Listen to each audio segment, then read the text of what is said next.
Friend, welcome back to my channel Susmita's diary. বন্ধুরা, আমি তোমাদের বন্ধু সুস্মিতা। এবার যোধপুর থেকে চলে যাচ্ছি জয়সলমের। তো দেখো, এটা জয়সলমেরের প্রায় কাছাকাছি এসেই গেছি। তখন আমি শ্যুটটা করেছি। আর যোধপুরে আমরা একদিন ছিলাম, 1 ডে ট্যুর তো তোমাদের দেখিয়েছি 3টে পার্টে। এবারে আমরা চলে যাচ্ছি তাহলে জয়সলমের। জয়সলমের বলতেই তো বুঝতে পারছো কোথায়, সোনার কেল্লা। এবারে কিন্তু আমরা সোনার কেল্লা যে মুভিটা আছে তার মুকুলের মতন আমরাও যাচ্ছি সোনার কেল্লার খোঁজে, যে কোথায় সেই সোনার কেল্লা। আর অবশ্যই তোমাদের কিন্তু মুকুলের বাড়িটাও দেখাবো, আর সোনার কেল্লা তো দেখাবোই। তো যাই হোক বন্ধুরা, সেইগুলো দেখতে হলে কিন্তু আবার নেক্সট পার্টে দেখতে হবে, কারণ এতটা একটা পার্টেতে আসবে না। তো এটা আমি জাস্ট তোমাদের সোনার কেল্লাটা দেখাবো। তো দেখতে থাকো ভিডিওটা। আর দেখো, এবারে আমরা ট্রেন থেকে নামবো সেই সময় তো ট্রেনটা প্রায় ফাঁকাই। আর আমার ছেলে তো মানে ট্রেনটা ফাঁকা পেয়ে কী করবে ভেবে পাচ্ছে না ওর বাবার সাথে। একবার বাবার থেকে শিখে নিয়ে এবারে তো নিজে নিজেই উঠছে, একবার নামছে, একবার ওর যেন ভীষণ মজা লেগে গেছে এটা, যেন ট্রেনটা ওরই। যাই হোক, ও মজা করতে করতে গেল, আর আমরাও ওয়েট করেছিলাম যে কখন ট্রেনটা প্ল্যাটফর্মে ঢুকবে আর আমরা সোনার কেল্লাটা দূর থেকে দেখতে পাবো। যেমন মুকুল দেখেছিল যে ওই দেখো তোমার সোনার কেল্লা, দেখো তো ওটা সোনার কেল্লা কি। এই দেখো বন্ধুরা, সেই সোনার কেল্লা, বুঝতে পারছো দূর থেকে। তো তার কি রূপ আমিও দূর থেকে তখন বুঝতে পারছিলাম না, কিন্তু দেখে ভীষণ মানে ভালো লাগছিল যে সোনার কেল্লার সামনে এসে গেছি। তো এবার তো আমি তোমাদের দেখাবো সোনার কেল্লা। বলতে বলতে তাহলে আমরা প্ল্যাটফর্মে এন্ট্রি নিয়ে নিলাম। আর দেখো, আমরা কিন্তু যে হোটেলে ছিলাম সেখান থেকেই অটো রিজার্ভ করে নিয়েছিলাম, কারণ একটাই সব গাড়ি কিন্তু সোনার কেল্লার ভেতরে এন্ট্রি নিতে দেয় না। তাই জন্য ওখান থেকে বুকিং করেছিলাম, তাহলে আমাদের সোনার কেল্লায় এন্ট্রি নিতে দেবে, কারণ অতটা হেঁটে যাওয়া এত লাগেজ নিয়ে সম্ভব নয়। তোমরাও কিন্তু যদি সোনার কেল্লার মধ্যে থাকো তাহলে কিন্তু অবশ্যই ওখান থেকেই গাড়ি বুকিং করবে, না হলে কিন্তু সব গাড়ি পারমিশন দেবে না একদমই। আর এই দেখো, সোনার কেল্লার পাশ দিয়ে আমরা এবারে এগিয়ে চলেছি। যার সময় মনে হচ্ছে মানে দূর থেকে দেখছিলাম যখন, যে একটুখানি জায়গা নিয়ে হয়তো যেমন আমাদের এদিকে হোটেল ফোটেল হয় এরকম।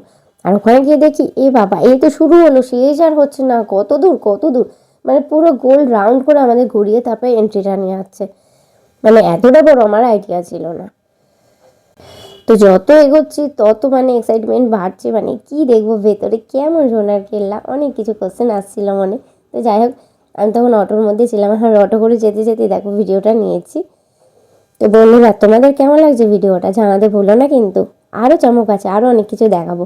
প্লিজ ভিডিওটা স্কিপ করো না, পুরো ভিডিওটা দেখার অনুরোধ রইল। হ্যাঁ দেখো, গাড়ি কিন্তু আটকে দিয়েছে, কারণ দেখছি আমাদের পারমিশন আছে কি। অটোওয়ালা এখানেতে নামলো, নেমে আমাদের যে গাড়ি পারমিশন আছে সেটা কথা বললো বা কিছু ডকুমেন্টস দেখালো। তো তারপরে কিন্তু আমরা ভেতরে এন্ট্রি নিয়েছি। দেখো, এই যে সোনার কেল্লার ভেতরে যাচ্ছি, মানে একদম পাহাড়ের ওপরে উঠছি কিন্তু আমরা। মানে অটোটা যখন উঠছি ভিড় রাস্তা দিয়ে, আমরা ভাবছি ওরে বাপরে, এরমভাবে উঠছে, পেছন দিকে গড়িয়ে যাবে না, আমার না ভীষণ ভয় লাগছিল এটা। আর তার থেকেও ভালো লাগছিল এই যে সোনার কেল্লায় যেতে যেতে কিন্তু একদম কেউ বোরিং হবে না, কারণ আশেপাশে যেতে যেতে এত দোকানপাট রয়েছে, মানে শপিং করতে করতেই তো টাইম কেটে যাবে। তো ভীষণ এটা ভালো লাগছিল যে এত কিছু শপিং করার জিনিস আছে। আমরা একটু সকাল সকালই পৌঁছে গেছিলাম। তারপরে আমাদের প্ল্যান ছিল যে আমরা আবার জয়সলমেরটা একটু দেখতে বেরোবো। তো তাই জন্য একটু সকাল সকালই গেছি। আর দেখো, হোটেল থেকে তো দুজনকে পাঠিয়ে দেওয়া হয়েছিল আমাদের লাগেজগুলো নিয়ে যাওয়ার জন্য। ওই যে আমার হাজব্যান্ড যাচ্ছে, আর এই যে আমরা উঠেছি সাগর গেস্ট হাউসে। এবার আমরা উপরে যাচ্ছি, আর আমিও তোমাদের রুমটা দেখাবো, সাথে কেমন কি জায়গায় আছি, কেমন সোনার কেল্লাটা সব ডিটেলসে দেখাচ্ছি। তো চলো, সোনার কেল্লার ভেতরে এসে গেছি। আমরা রয়েছি তাহলে এখন সোনার কেল্লায়। সোনার কেল্লাতে থাকাটা মানে ভীষণ ভালো লাগছিল, মানে একটা এমন অনুভূতি, মানে কি বলবো তোমাদের।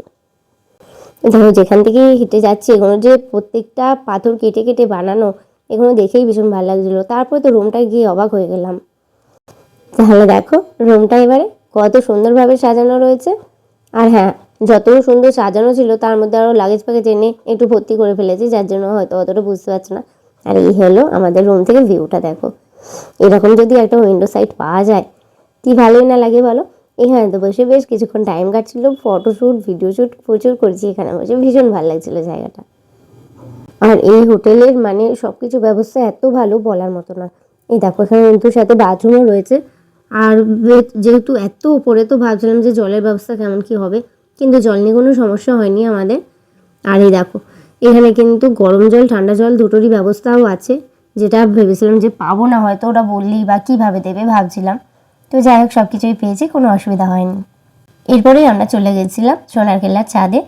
তো সেখানে থেকে ডেকোরেশন দেখতে গেছিলাম। ডেকোরেশনগুলো এত সুন্দর, কারণ ওদের রেস্টুরেন্টটা কিন্তু ছাদেতে, কারণ এখানে প্রতিদিন সন্ধেবেলায় একটা করে আসর বসে। দেখো তোমরা যদি গ্রুপে আসো তো গিটার আছে, সেখানে নানান রকম পাগড়ি টাগড়ি এই সেই রাখা আছে, যে তোমরা সেগুলো পরে শো করলে, মানে যেমন আমরা আড্ডা আসো বসাই আর কি, সেগুলো সমস্ত কিছু ব্যবস্থা আছে। আর এদের খাবার দাবার কিন্তু ভীষণ সুন্দর বন্ধুরা, একদম ঘরোয়া স্বাদ। তো যাই হোক আমরা গিয়ে খাবার অর্ডার দিলাম, তারপরে ওরা রেডি করে দিয়েছিল। দেখো ভাত, ডাল, সবজি, ডিমের কারি অর্ডার দিয়ে দিয়েছি, কারণ ছেলেটার খুব খিদে পেয়েছে, সাথে আমাদেরও। আরও আজকে সোনার কেল্লায় বসে ডাল ভাত আর জিরা আলু ভাত, ডিম, ডিমটা ভেজ, হ্যাঁ ডিম ভেজ। ছেলেকে খাই দেওয়ার পরে আমরাও খেতে বসে গেলাম। দেখো বন্ধুরা, ডিমটা ভেজ বললাম কেন বলো তো, কারণ এখানে কিন্তু মানে বেশিরভাগ জায়গাতেই সব ভেজ, মানে ননভেজ কিছু খাবার পাচ্ছিলামই না। আমাদের ওখানে কি ভীষণ ননভেজ খেতে ইচ্ছে হচ্ছিলো, কিন্তু পাচ্ছিলাম না। একমাত্র ডিমটা তারা বললো ভেজের মধ্যে রাখে, তাই জন্য কয়েকটা রেস্টুরেন্টে পাচ্ছিলাম, আর এখানেও আমরা পেয়েছি। আর আলুর তরকারি তো পাওয়াই যাচ্ছিল না, তো যাই হোক আলু বলতে ওরা বললো জিরা আলু হবে। আমরা ঠিক আছে, আলু হলেই হলো, জিরা আলুই হোক আর সে যাই আলুই হোক, আলু তো আলু। যাই হোক আলুটা পাতে আমার ছেলেটা সুবিধা হয়েছে খাবার খাওয়াতে।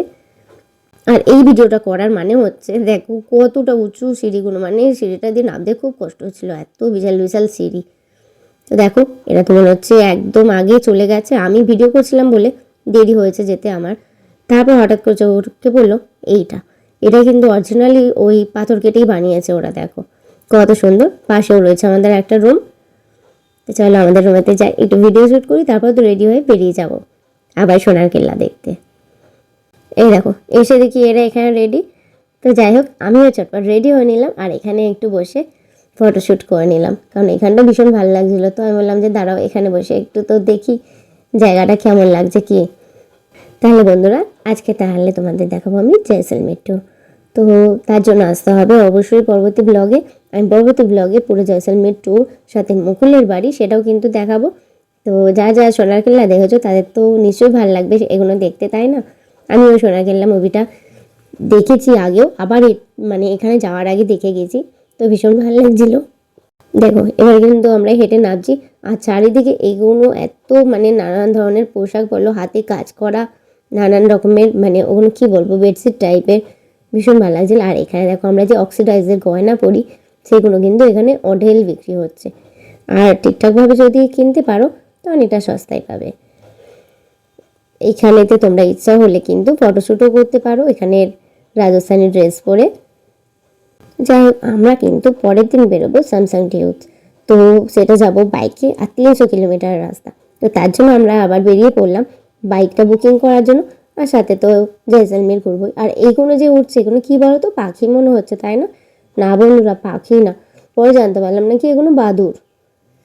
আমরা তো যখন বেরিয়েছিলাম তখন রীতিমতো ঘরে জানলাটাকে খুলে রেখে চলে এসেছিলাম, আর যখন ভেতরে যাই সন্ধ্যেবেলা তখন গিয়ে দেখি আমাদের রুমেতে 3খানা বাদুড় উপস্থিত। তো যাই হোক হোটেলে যে ম্যানেজার তাকে বলাতে সে নিজে এসে সেই বাদুড়গুলো বের করে দিল, নাহলে এত ভয় লাগছিল মানে বলার মতো নয়। আর আমরা এই সাগর গেস্ট হাউস থেকেই কিন্তু স্যামসাং ডিউসে যাওয়ার টেন্ট বুকিং করেছি, এমনকি ওখানে জিপ সাফারি, ক্যামেল সাফারি সব ওখান থেকে আমরা বুকিং করেছি, তোমরাও চাইলে তা করতেই পারো। তো দেখো হেঁটে হেঁটে এটা একবার ভেবেছিলাম রাউন্ড দেবো, তো যখন লাস্টের দিকে এসে না মনে হচ্ছে কখন শেষ হবে। এই হেঁটে হেঁটে সোনার কেল্লাটা পুরো বাইরে থেকে এরমভাবে রাউন্ড দেওয়া না ভীষণ কষ্টকর সত্যি বন্ধুরা। দেখো এদিকে ছেলের ঘুম এসে আছে, সে তো বাবার কোল থেকে নামতে রাজিই না, সে এক্ষুনি ঘুমাবে। তো চলো বন্ধুরা এবার তোমাদের দেখাচ্ছি জয়সলমের পরবর্তী ব্লগে।